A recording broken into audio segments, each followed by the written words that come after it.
el rayo que pasaba Doña María estaba. Y ahora de helicóptero sale el teniente coronel de caballería y jefe de Belmar III, don Jaime Álvarez Arribas, y por supuesto salen los Reyes Magos, ¡Su Majestad!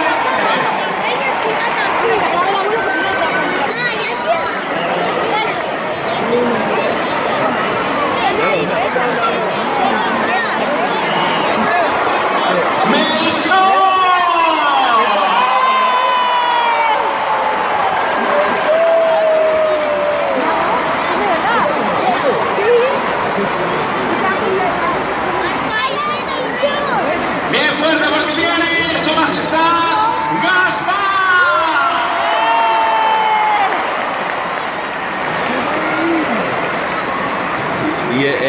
Y ahora el otro que saldrá blanco. Y fuerte aplauso.